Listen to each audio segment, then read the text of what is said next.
재림성도 여러분 안녕하십니까? 오늘 12과 넷째 날 수요일 공부를 우리 함께 기도로 시작하도록 하겠습니다. 자비로우신 아버지 하나님, 오늘 저희를 말씀 앞으로 다시 부르시니 감사합니다. 이 시간 성령께서 우리의 마음을 밝히셔서 기록된 여호수아의 말씀 속에서 그리고 허락하신 교과의 말씀을 통해서 하나님의 마음과 뜻을 분명히 깨닫게 하여 주시옵소서. 지식뿐 아니라 삶이 변화되는 시간이 되게 하여 주시고 주님과 더 깊이 동행하도록 인도해 주시옵소서. 예수님의 이름으로 기도드립니다. 아멘. 오늘 넷째 날 제목은 무엇입니까? 우리 함께 교과 170페이지를 펴시고 제목을 봅니다. 오늘은 여호와의 진노라는 제목으로 공부를 함께 하게 되었는데요. 교과의 저자가 설명을 위하여 우리에게 던지는 질문을 함께 읽어보고 참조해야 할 성경 말씀을 통하여 오늘 주제에 대하여 생각해보고 이야기를 나누도록 하겠습니다. 여호수아 23장 15절 16절과 성경의 다른 곳에서 묘사된 하나님의 진노와 응보적 정의를 어떻게 해석해야 하는가? 먼저 성경 말씀 여호수아 23장 15절 16절을 보겠습니다. 너희의 하나님 여호와께서 너희에게 말씀하신 모든 선한 말씀이 너희에게 임한 것 같이 여호와께서 모든 불길한 말씀도 너희에게 임하게 하사 너희의 하나님 여호와께서 너희에게 주신 이 아름다운 땅에서 너희를 멸절하기까지 하실 것이라. 만일 너희가 너희의 하나님 여호와께서 너희에게 명령하신 언약을 범하고 가서 다른 신들을 섬겨 그들에게 절하면 여호와의 진노가 너희에게 미치리니 너희에게 주신 아름다운 땅에서 너희가 속히 멸망하리라 하니라. 여호수아 23장 15절 16절의 말씀은 너희 하나님 여호와께서 너희에게 말씀하신 모든 선한 말씀이 너희에게 임한 것 같이 여호와께서 모든 불길한 말씀도 너희에게 임하게 하사라고 말씀하고 있습니다. 여러분, 여기서 우리는 하나님의 진노와 응보적 정의가 어떤 의미인지 신학적으로 오해 없이 이해할 필요가 있습니다. 성경이 말하는 하나님의 진노는 인간이 나타내는 분노, 화처럼 감정적으로 폭발하거나 혹은 다른 사람을 향하여 감정적으로 보복하고자 하는 마음에서 일어나는 것이 아닙니다. 먼저 이 부분에 대한 이해가 필요한 것입니다. 성경 전체에서 나타나는 하나님의 진노의 핵심은 인간이 하나님을 거부하고 선택한 길이 그대로 열매 맺도록 하나님께서 허락하시는 결과인 것입니다. 좀 더 자세한 설명을 위해 저자가 참조에 적어둔 성경 말씀을 이어서 찾아보고 계속 말씀을 나누면 이해에 큰 도움이 될 것입니다. 민수기 11장 33절, 역대하 36장 16절, 그리고 계시록 14장 10절 19절, 그리고 마지막으로 계시록 15장 1절을 보겠습니다. 먼저 앞에 두 성경절을 함께 봅니다. 민수기 11장 33절입니다. 고기가 아직 이 사이에 있어 씹히기 전에 여호와께서 백성에게 대하여 진노하사 심히 큰 재앙으로 치셨으므로. 역대하 36장 16절입니다. 그의 백성이 하나님의 사신들을 비웃고 그의 말씀을 멸시하며 그의 선지자를 욕하여 여호와의 진노를 그의 백성에게 미치게 하여 회복할 수 없게 하였으므로. 이어서 계시록의 말씀들 봅니다.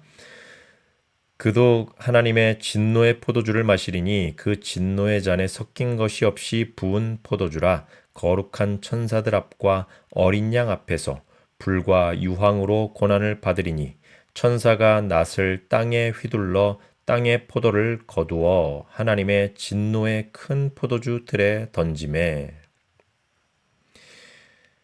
또 하늘에 크고 이상한 다른 이적을 보매 일곱 천사가 일곱 재앙을 가졌으니 곧 마지막 재앙이라.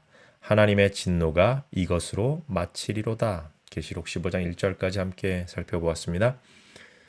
여러분, 민수기 11장 33절에서 여호와께서 백성에게 대하여 진노하사 심히 큰 재앙으로 치셨다라는 표현은 이스라엘의 끊임없는 불평과 불순종이 결국 스스로 불러온 결과인 것입니다.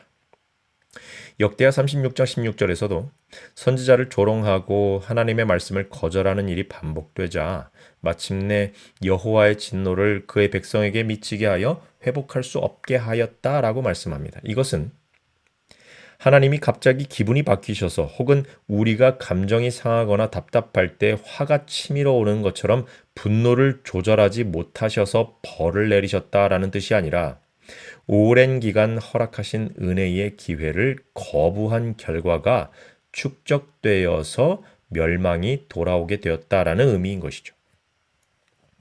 여러분, 요한계시록에서도 동일한 원리가 나타나는 것을 볼 수 있습니다.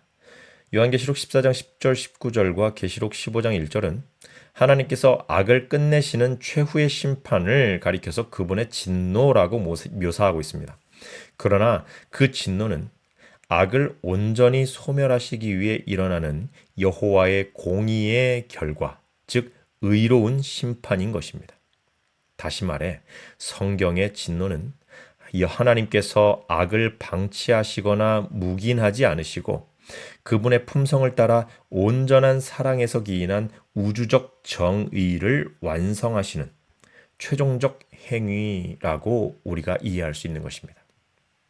그러므로 여호수아 23장 15절 16절의 경고는 두려움을 조장하기 위한 공포의 말씀이 아니라 오히려 하나님의 자녀들에게 너희가 사랑과 생명의 하나님을 떠나면 축복이 아닌 파멸을 선택하게 되는 것이다 라고 그분의 나라의 원칙, 즉 언약적인 원리를 다시 확인하는 말씀으로 우리가 볼 수 있다는 것이죠. 우리 교과 170페이지 그리고 171페이지에 걸쳐서 기록하고 있는 또 우리가 이해하기 쉽게 설명하고 있는 이 저자의 이야기를 함께 읽어보도록 하겠습니다. 언뜻 보기에는 하나님의 진노라는 성경의 가르침은 하나님은 사랑이시라는 선언과는 양립할 수 없는 것처럼 보인다. 그러나 오히려 하나님의 진노의 관점에서 볼 때 하나님의 사랑에 대한 성경의 가르침을 훨씬 더 실제적으로 이해하게 된다. 먼저 성경은 하나님을 사랑하시고 인자하시며 오래 참으시고 기꺼이 용서하시는 분으로 묘사한다. 그러나 죄로 물든 세상에서 주님의 진노는 죄와 악을 마주할 때 그분의 거룩하심과 의로우심을 보이시는 것이다. 그분의 진노는 결코 감정적이거나 복수심에 가득 차거나 예측할 수 없는 과잉 반응이 아니다. 신약은 그리스도께서 우리를 대신해 죄가 되셨고 그분의 죽으심으로 말미암아 우리가 하나님과 화목하게 되었다라고 가르친다. 그분을 믿는 자는 누구든지 하나님의 진노를 받지 않을 것이다. 하나님의 진노라는 개념은 하나님께서 우주 만물의 의로우신 심판자이며 정의의 대원칙을 옹호하시는 분이심을 드러낸다. 여러분, 성경을 읽으실 때 내 생각에 중심을 두고 이해하려고 하면 때로는 오해하게 되는 부분이 생깁니다. 우리는 내가 세상의 중심이라고 생각하지만 우리가 하나님을 만나고 그분의 말씀인 성경을 통해 창조주 하나님의 주권과 그분께서 통치하시는 나라에 내가 속해 있다는 것을 깨닫게 되면 성경의 하나님의 모습을 훨씬 바르게 이해하게 됩니다. 인간의 이해력과 판단력, 지성, 이성은 온전하지 못합니다. 심지어 우리가 그 제한된 지혜로 하나님을 이해한다는 말조차도 어불성설인지도 모르겠습니다. 우리는 하나님께서 계시하시고 보여주신 만큼의 자료를 통해서 그분이 이런 분이시구나 추측할 수 있을 뿐이지 평생을 성경을 연구하고 하나님을 연구한 학자라고 해서 내가 하나님을 다 안다라고 할 수 없다는 것은 분명합니다. 마찬가지로요. 하나님의 사랑의 속성과 함께 공존하는 공의, 그리고 그 공의를 집행하시는 행위로 묘사된 여호와의 진노라는 모습도 인간 중심, 나 중심의 이해력으로는 바르게 해석될 수 없다는 것이죠. 죄와 함께 공존하실 수 없으신 거룩하신 하나님께서 그분의 사랑하시는 자녀들에게서 온갖 죄와 불의를 제거하기 원하시는 것은 너무나 당연한 것입니다. 중요한 것은 이 여호와의 진노에 대하여 바른 성경적 이해를 가지고 두려움 때문이 아니라 그분의 사랑의 마음을 헤아려서 주님 말씀에 순종하려는 우리의 결심이 있어야 한다는 것입니다. 우리 영감의 교훈을 함께 읽고 수요일 공부를 마무리하도록 하겠습니다. 교회 증언 1권 283페이지에 기록된 말씀입니다. 그분의 진노를 자초하지 말라. 수많은 사람이 죽임을 당하였다. 왜냐하면 그들이 그들을 택해 주신 하나님의 명령에 유의하기를 원치 않았기 때문이다.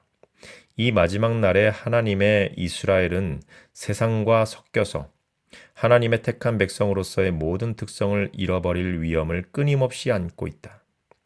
우리는 고대 이스라엘처럼 그분을 경록해 할 것인가? 그분에게서 떠나 세상과 일치되고 우리 주변에 있는 나라들의 가증한 일을 따름으로써 그분의 진노를 자초할 것인가? 여러분, 오늘 하루를 살아가실 때 나를 사랑하시는 하나님께서 내가 어떤 길로 가기를 원하실지 생각하며 그분을 기쁘게 할 수 있는 선택을 하게 되시기를 간절히 바랍니다. 우리 함께 기도하겠습니다. 거룩하신 주님, 우리를 사랑하시고 주의 자녀로 삼아주셔서 감사합니다. 말씀을 통해 계시된 주님의 아름다운 품성을 우리가 더욱 깊이 알게 되기를 원합니다. 죄에서 멀리 떠나 주님과 함께 동행하기 원합니다. 세상의 유혹과 소리에 귀를 닫고 주님의 음성을 듣고 살기 원합니다. 우리에게 성령을 부어주셔서 실족하지 않게 하여 주시고 주님의 심판을 두려워하는 대신에 내가 주의 품을 떠날까 두려워할 줄 아는 지혜로운 백성들 되게 하여 주시옵소서.